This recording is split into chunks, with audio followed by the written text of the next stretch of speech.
नमस्कार। Mission health के सजीव फोन इन कार्यक्रम में आप सभी का स्वागत है। दर्शकों, आज इस कार्यक्रम में हम बात करने जा रहे हैं उन बीमारियों के बारे में जिनके बारे में लोग बात करते हुए घबराते हैं, कतराते हैं, शर्माते हैं।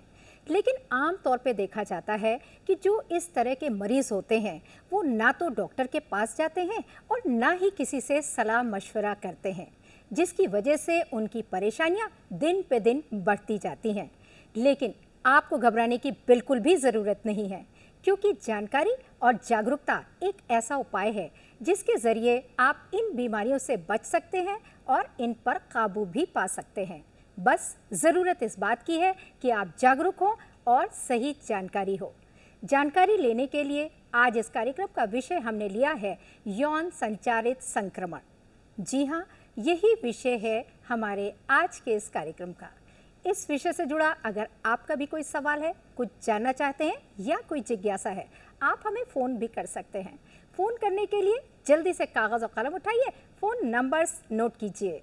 फ़ोन नंबर्स इस प्रकार से हैं 0522-220-5756, दूसरा नंबर 0522-2288-698, तीसरा नंबर 0522-4076-802 और टोल फ्री नंबर है 1800-180-5233। फ़ोन आप ज़रूर करें, लेकिन फ़ोन करने से पहले टीवी सेट की आवाज़ को थोड़ा सा कम कर दें और सवाल को संक्षिप्त रखें। आज आपके सवालों के जवाब देने के लिए स्टूडियो में मौजूद हैं डॉक्टर स्वप्ना दास। डॉक्टर साहब का ताल्लुक राष्ट्रीय स्वास्थ्य मिशन उत्तर प्रदेश से है। आप महाप्रबंधक मातृ स्वास्थ्य हैं। डॉक्टर साहब, welcome to our show. Thank you. Doctor साहब, जैसा कि मैंने कार्यक्रम के शुरू में कहा कि ये हमारा लाइव फ़ोन इन कार्यक्रम है, जी। तो जाहिर सी बात है कि कॉलर्स के फ़ोन आने शुरू हो जाएंगे। जी। लेकिन उससे पहले हमें इस विषय पर बात करना बहुत ज़रूरी है, क्योंकि जैसा कि मैंने शुरू में कहा कि लोग झिझकते हैं, शर्माते हैं, बात नहीं करते हैं। बिल्कुल। तो सबसे पहले हम ये ज़रूर जानना चाहेंगे आपसे कि ये जो यौन संचारित संक्रमण है, ये आखिर है क्या? हमारे दर्शकों को ज़रा आप डिटेल में समझा दीजिए। यौन संक्रमित जो आपका ये जो प्रॉब्लम्स हैं, ये जिसे हम इंग्लिश में हम STD भी कहते हैं। ओके। मतलब सेक्सुअली ट्रांसमिटेड डिजीज। जी। इसमें कई बीमारियां आती हैं और उसमें सिंपल आपकी वेजिनाइटिस भी है, क्लेमाइडिया इन्फेक्शन है, गोनोकोकाई है, सिफिलिस है जी, और इसी तरह के कुछ और भी बीमारियां हैं। साथ ही इसमें जो है कुछ गंभीर बीमारियां भी, जैसे सिफिलिस है और आपकी HIV जिसे हम कहते हैं। अच्छा। ये भी इसी में आती हैं। अच्छा। तो इन बीमारियों को इलाज है, अगर हम अपने टाइम से अपने स्वास्थ्य केंद्र पर पहुंच जाएं जी, तो ये सब बीमारियां जो हैं वहाँ पर इलाज उनका उपलब्ध है। और बस प्रॉब्लम ये होती है कि हम हम अपना जो बीमारी को छुपाते हैं जी। टाइम पर हम स्वास्थ्य केंद्र पे नहीं जाते हैं और इधर उधर झाड़ फूक की काम करवाते रहते हैं। तो वही बात हुई ना डॉक्टर साहब की जानकारी की कमी है और जागरूकता की कमी है। तो हम आपसे कहना चाहेंगे कि जानकारी की कमी है, जागरूकता की ज़रूरत है, सावधानी बरतें और इस तरह की बीमारियों से बचें। डॉक्टर साहब, आगे हमारा सवाल जो है वो ये जानना चाहेंगे हम आपसे कि कारण कौन कौन से होते हैं, किस वजह से इस तरह की प्रॉब्लम्स हो जाती हैं? देखिए, कुछ इन्फेक्शन तो ऐसे हैं जो पुरुष या महिला में हो सकते हैं। एक किसी को भी अगर ये इन्फेक्शन होता है तो ये इन्फेक्शन उनके यौन संबंध से दूसरे पार्टनर में जा सकता है। जी। तो कई बार ऐसा होता है कि जब आप विजिट करते हैं, जैसे रेड लाइट एरियाज जिसको कहते हैं, जो यूजुअली हमारे ट्रक ड्राइवर्स में ये पाया जाता है, या एक से अधिक पार्टनर्स जिसके होते हैं, उनमें ये सब हो सकता है। वो कहीं से लाकर उनकी पत्नी से घर पे जब वो तो बाहर नहीं जा रही, अगर नहीं भी जा रही हैं तो भी उन्हें वो ये संक्रमण दे सकते हैं। अच्छा। तो इस तरह का संक्रमण बीमारी है, बीमारी कहीं पे हो सकती है, बट ये सेक्सुअली ट्रांसमिटेड है, इसलिए सेक्सुअल जो आपका ये है कॉन्टैक्ट से ये बीमारी दूसरे पे पार्टनर में जा सकती है। अगर डॉक्टर साहब प्रिकॉशंस लिए जाएं तो मेरे ख्याल से काफ़ी हद तक बचा जा सकता है। बहुत जी। जो कंडोम है वो एक बहुत बड़ा प्रिकॉशन है। बिल्कुल सही बात। इन बीमारियों से बचने के लिए सो कंडोम का प्रयोग तो अवश्य करना चाहिए। बिल्कुल सही बात कह रही है डॉक्टर साहब। जैसा कि आप जिक्र करिए कि बहुत सारी बीमारियां हैं जो इसके अंतर्गत आती हैं। आप ये बताइए कि क्या मेल और फीमेल, मेरा मतलब है कि पुरुष और महिलाओं में एक जैसी होती है या कुछ फ़र्क है?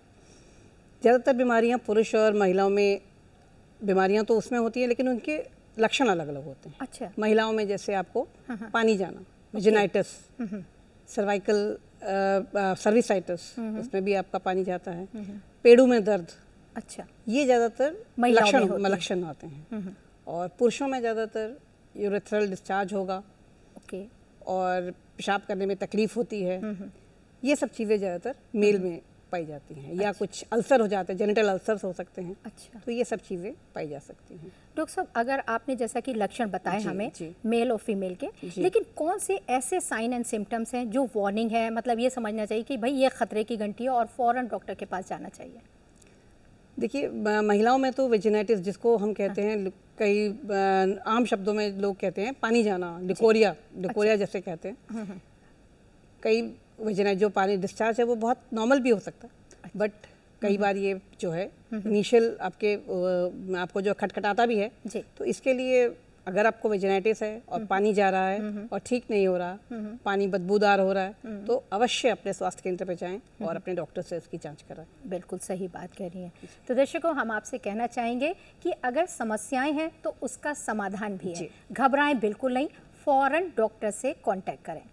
डॉक्टर साहब, मेरा जो अगला सवाल है वो ये है कि कारक कौन कौन से ऐसे फैक्टर्स हैं जो इनको बढ़ावा देते हैं? देखिए, जैसे मैंने कहा शुरू में कहा कि आप एक पार्टनर से ज़्यादा पार्टनर, जैसे मल्टीपल पार्टनर्स, उसमें ये आप इधर से आप बीमारी आपको लग सकती है, क्योंकि आप नहीं जानते कि दूसरे पार्टनर में क्या बीमारी थी। बिल्कुल, तो ये एक कारण है। दूसरी चीज़ ये है कंडोम का ना प्रयोग करना, जहाँ पर आप मल्टीपल पार्टनर्स हैं और आप नहीं जानते कि आपके जो पार्टनर है उसमें ये बीमारियाँ हैं कि नहीं, तो इसलिए कंडोम का यूज़ करना। और उसके बाद कुछ जैसे मैंने बताया, पेशाब में प्रॉब्लम है, डिस्चार्ज है, कोई आपका जेनिटल अल्सर हो रहा है, तो उसको आपने टाइम पर नहीं उसको दिखाया, जांच नहीं कराई, तो ये सब चीज़ें हैं जो इसको बढ़ाती हैं। तो अगर आप जितनी जल्दी दिखाएंगे उतनी जल्दी आपको इससे सुविधा मिलेगी। जी, तो यानी कि अगर आप वेट करेंगे तो फिर आप लेट करेंगे, इसलिए जल्द से जल्द आप डॉक्टर के पास पहुंच जाएं। डॉक्टर साहब, बात ये हो रही थी कि आपने हमें कारण बता दिए, लक्षण बता दिए हमें, लेकिन ये भी जानना चाहेंगे कि मान लीजिए कोई गर्भवती महिला है और उसको किसी तरह का इन्फेक्शन है, तो क्या डॉक्टर साहब उसके बच्चे में भी इन्फेक्शन के होने के चांसेस हो सकते हैं? जी हाँ, सिफिलिस एक ऐसा, सिफिलिस और HIV जिसको हम कहते हैं, एड्स, सभी जानते हैं दोनों को। तो ये ऐसे बीमारियां हैं जो बच्चे में फैल जाती हैं। ये ब्लड से माँ से बच्चे में भी चली जाती हैं। अच्छा। और उसी तरह से कुछ और इन्फेक्शन है जिसमें बच्चे को कंजंक्टिवाइटिस भी हो सकता है पैदा होते ही। जी। और ये जो दो बीमारियां हैं जिसको पेरेंट टू चाइल्ड ट्रांसमिशन जिसको कहते हैं, जी, ये होता है। तो इसीलिए हम गर्भवती महिलाओं में VDRL की जांच, जो सिफिलिस के लिए हम कहते हैं, एवं HIV की जांच अत्यंत आवश्यक है और हर प्रेग्नेंट वुमेन को ये जांच करानी चाहिए। बिल्कुल। और हमारे स्वास्थ्य केंद्रों में ये जांच उपलब्ध है। बिल्कुल सही कह रही हैं डॉक्टर साहब। इस वक्त एक कॉलर जुड़ गए हैं नयन स्वरूप मिश्रा बाराबंकी से, वो कुछ जानना चाहते हैं आपसे। हेलो, स्वागत है आपका हमारे इस कार्यक्रम में, पूछे सवाल। बाराबंकी गांव क्या जानना चाहते हैं? संक्रमित बीमारियां होती हैं, इससे बचने के लिए हमें प्राथमिक उपचार क्या जिससे इस बीमारी से हम बच सके, आगे ये बीमारी फैलने न पाए? ओके डॉक्टर साहब, बहुत ही अच्छा सवाल है। कहा जाता है ना कि prevention is better than cure, तो वो जानना चाह रहे हैं कि इन बीमारियों से बचाव का क्या तरीका है, कैसे बचा जाए, क्या क्या सावधानी रखी जाए? मैंने आपको सबसे पहले बताया, कंडोम एक ऐसा चीज़ है, अगर आप मल्टीपल पार्टनर्स यूज़ कर रहे हैं तो आप बिल्कुल कंडोम इस्तेमाल करिए। और अगर एक पार्टनर को बीमारी है, जैसे वेजिनाइटिस है, उसमें अगर फंगल इन्फेक्शन है, आपकी क्लेमाइडिया इन्फेक्शन है, अगर वाइफ को है, तो हस्बैंड उनको अगर ये प्रूव हो जाता है कि हाँ ये बीमारी है, सिंपल वेजिनाइटिस कोई ज़रूरत नहीं है पार्टनर के ट्रीटमेंट की, लेकिन अगर वेजिनाइटिस में आपका क्लेमाइडिया है या फंगल है तो दोनों पार्टनर्स की ट्रीटमेंट बहुत ज़रूरी है। अच्छा, ताकि रिपीट इन्फेक्शन ना हो। हाँ। बिल्कुल सही बात की। नयन स्वरूप मिश्रा जी, फ़ोन करने के लिए बहुत बहुत शुक्रिया। Next collar. हेलो हेलो, अगर आप हमारी आवाज़ सुन पा रहे हैं तो प्लीज़ अपना सवाल पूछिए। हेलो डॉक्टर साहब, लगता है कि कांटेक्ट नहीं हो पा रहा है हमारा। मैं ये भी जानना चाहूँगी आपसे कि आपने प्रिकॉशन तो बहुत सारी बता दी हैं हमें, लेकिन मैं ये जानना चाह रही हूँ क्या कोई इसका वैक्सीन है, अगर पहले से लगवा लिया जाए तो काफ़ी हद तक बचा जा सकता है? जी, हेपेटाइटिस बी जो है इन्फेक्शन, हेपेटाइटिस बी, हाँ, इसमें ये भी एक ट्रांसमिटेड डिजीज़ है इसके लिए वैक्सीन अवेलेबल हैं जी। और अब तो इसका वैक्सीनेशन हम लोग शुरुआत में ही करने लगे हैं, बच्चों में ही करने लगे हैं जी। तो इसके 4 डोजेज़ आप लगवा सकते हैं हेपेटाइटिस बी वैक्सीन के। अच्छा। इसके अलावा भी कुछ बीमारियां हैं बट सबके वैक्सीन अभी भी अवेलेबल नहीं हैं। हाँ। तो लेकिन जिसके हैं वो हाँ, तो लगवाया जा सकता है। बिल्कुल लगवाया जा सकता है। जी जी जी जी। और डॉक्टर साहब ये तो आपने बिल्कुल बहुत अच्छी बात बताई। तो जो वैक्सीन है क्या ये सरकारी हॉस्पिटल्स में अवेलेबल है? अवेलेबल है। जी जी जी अवेलेबल है जी। यहाँ पे हम थोड़ी देर के लिए रुकना चाहेंगे क्योंकि अब वक्त हो गया एक छोटे से ब्रेक का। हम लेते हैं एक छोटा सा ब्रेक। आप कहीं जाइएगा नहीं, देखते रहिए हमारा कार्यक्रम mission health. Welcome back after the break. आज इस कार्यक्रम का विषय हमने लिया है यौन संचारित संक्रमण। जी हाँ, यही विषय है और इस विषय पर विस्तार से जानकारी देने के लिए स्टूडियो में मौजूद हैं डॉक्टर स्वप्ना दास। डॉक्टर साहब, ब्रेक पे जाने से पहले हम लोग बात कर रहे थे कि अगर मदर को इन्फेक्शन हो गया है, चाहे वो HIV पॉजिटिव हो या किसी और तरह का, तो बच्चे में भी जा सकता है। बाय चांस गर्भवती महिला HIV पॉजिटिव है तो उसके बच्चे में ये इन्फेक्शन ना जाए, इसके लिए क्या किया जाता है? आजकल जो है HIV पॉजिटिव अगर मदर है और बच्चा है, उसको प्रेग्नेंट मदर है, सबसे पहले तो उसका डिस्ट्रिक्ट हॉस्पिटल में उसका ट्रीटमेंट इंश्योर करना है जी। और हमारे ART सेंटर्स हैं जो 38 ART सेंटर्स हैं जहाँ पर combination fixed combination drug therapy दी जाती है और वहाँ पर उनका मदर का जो है आपका टेस्टिंग होती है। पूरी टेस्टिंग के बाद उनके एक कोई ड्रग्स उनको स्टार्ट की जाती है और एक बार वो स्टेबल हो जाती हैं तो वो अपने डिस्ट्रिक्ट में अपने जनपद में जा सकती हैं और वहाँ पे ICTC जो उनका सेंटर है वहाँ से ये ड्रग्स उनको अवेलेबल हो जाएंगी। सो अब ये नहीं है कि मदर अगर प्रेग्नेंट है तो उसको दवा नहीं करनी है, she can do the treatment and उसके बाद भी वो ट्रीटमेंट जारी रख सकती हैं और बच्चे को उससे कम हम रोक सकते हैं। We can always prevent the transmission. तो मदर को ड्रग्स देनी ज़रूरी हैं और वो जो है वहाँ पर ही वो डॉक्टर्स हैं वहाँ पर जो उनके देखने के बाद टेस्टिंग करने के बाद दे प्रिस्क्राइब करते हैं ड्रग्स जी। और उसके बाद ये आपको अपने जनपद में भी आसानी से उपलब्ध हो सकती हैं जी। HIV की जांच कराएं, ICTC की ओर कदम बढ़ाएं। और इस वक्त एक कॉलर जुड़ गए हैं, वो कुछ जानना चाहते हैं। हेलो हेलो, अगर आप हमारी आवाज़ सुन पा रहे हैं तो प्लीज़ सवाल पूछिए। हेलो, नमस्कार मैम। नमस्ते, क्या सवाल है आपका? मैम मैं रिचा बोल रही हूँ। मेरा प्रश्न है यौन संचारी रोगों के लिए क्या कोई वैक्सीनेशन उपलब्ध है और अगर है तो कहाँ जाके उसे अवेल किया जा सकता है? बिल्कुल रिचा जी, बताइए। मैंने पहले ही अभी बताया था कि आपकी जो है हेपेटाइटिस बी के लिए आपकी वैक्सीन अवेलेबल है, आपको सरकारी जगह पे भी उपलब्ध है और आपको जाना डिस्ट्रिक्ट हॉस्पिटल्स में ही अवेलेबल है ये ड्रग्स। और लेकिन बच्चों को जो है हेपेटाइटिस बी के वैक्सीनेशन उनके जो इम्यूनाइजेशन शेड्यूल में ही ऐड कर दिया गया है तो उनको वैसे भी दिया जा रहा है। तो ये हमारे पास उपलब्ध है। सारे यौन जो संक्रामक रोगों के लिए वैक्सीन अभी अवेलेबल नहीं है, लेकिन जितने हैं उनको तो लगवाया जा सकता है। लगवाया जा सकता है जी। और इट इज़ इजीली, बाकी दवाई जो है अवेलेबल है, किट्स अवेलेबल हैं। वो किट्स जो हैं आप ICTC काउंसलर के यहाँ अवेलेबल हैं और आपके यहाँ जो स्टेट के भी कुछ हमारे जो है CTC काउंसलर्स वहाँ पर भी ये टेस्टिंग भी होती है और वहाँ से आप अगर टेस्टिंग पॉजिटिव है तो आप लोग ये ड्रग्स ले सकते हैं। तो ऐसा नहीं कि दवाइयाँ उपलब्ध नहीं है, बट आपको जाना, दिखाना, टेस्ट कराना और दवा लेना ज़रूरी है, आपके लिए ज़रूरी है। रिचा जी, फ़ोन करने के लिए बहुत बहुत शुक्रिया। डॉक्टर साहब, अगर हम HIV और एड्स की बात करें तो मान लीजिए कि किसी को HIV का आज इन्फेक्शन होता है, कितने दिनों के बाद लक्षण सामने आएंगे और विंडो पीरियड जाना चाह रहे हैं और इंक्यूबेशन पीरियड जिसको कहते हैं वो कितना होता है? और दूसरी बात ये आती है कि लक्षण किस तरह के होंगे? देखिए, ये 6 महीने से लेकर 10 साल तक हो सकता है इंक्यूबेशन। अच्छा, तो ये बहुत लंबा है। हाँ।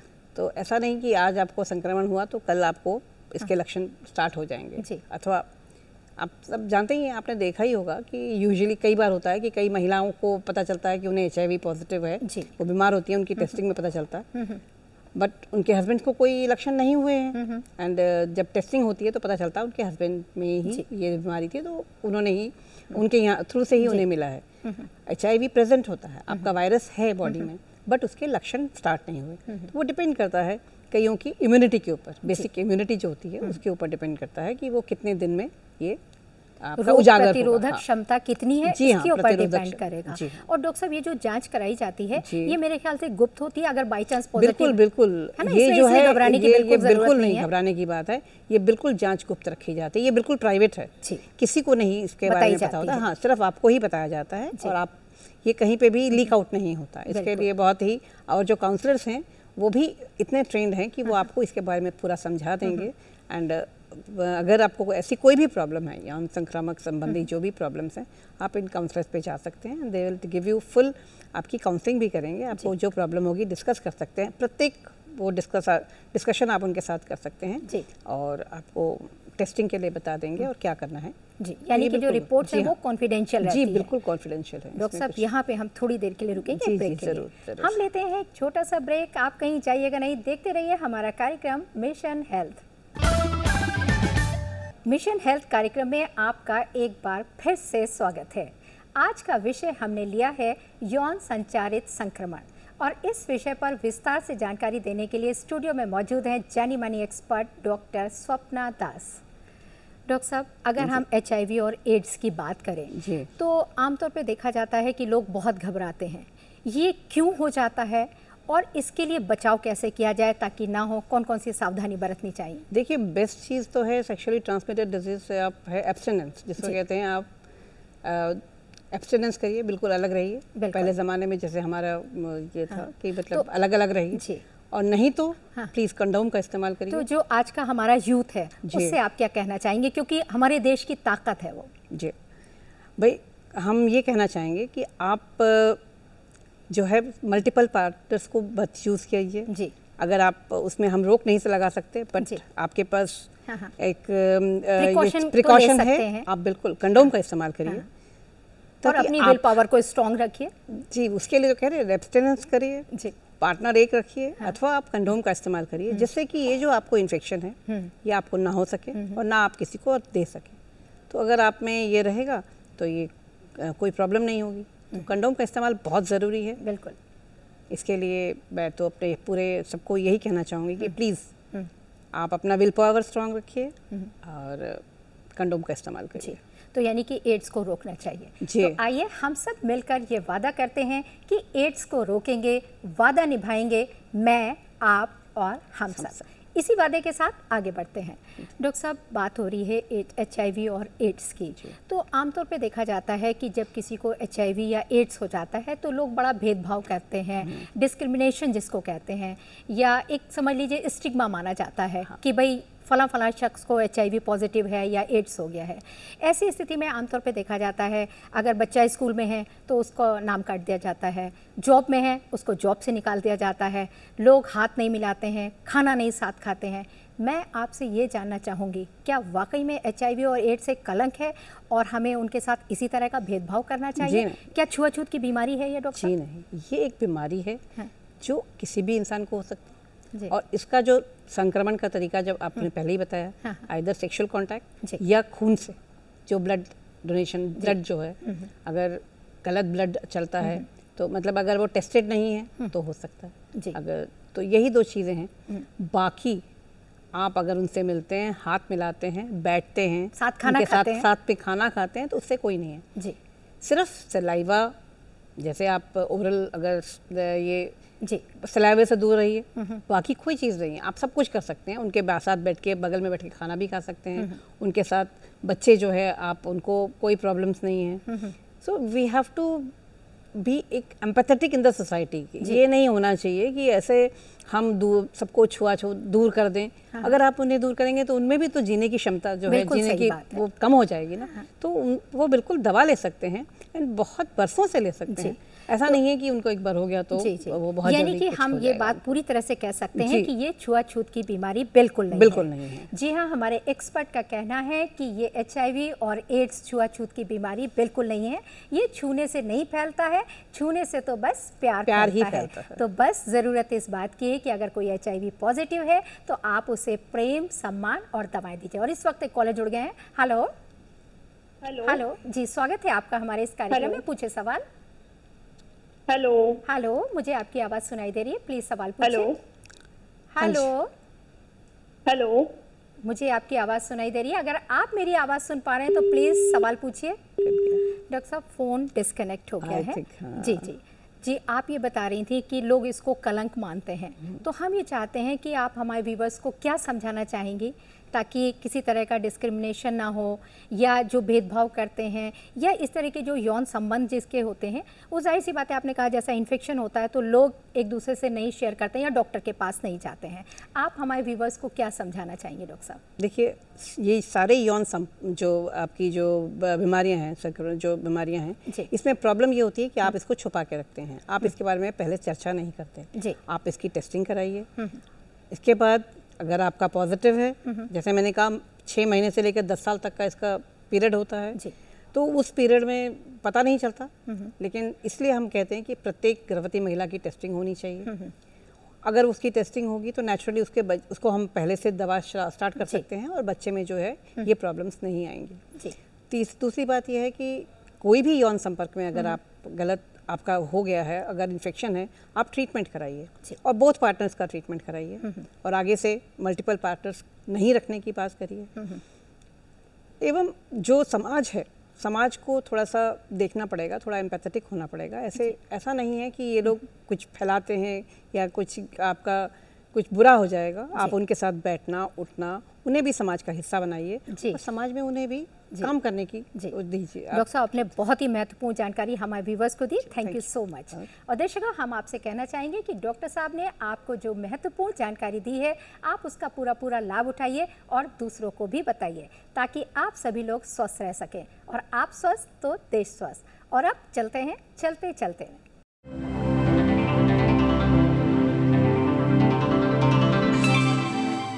जैसा कि आप जानते हैं कि इस कार्यक्रम में आखिर में हम आपसे एक सवाल पूछते हैं, तो बस वक्त हो गया है।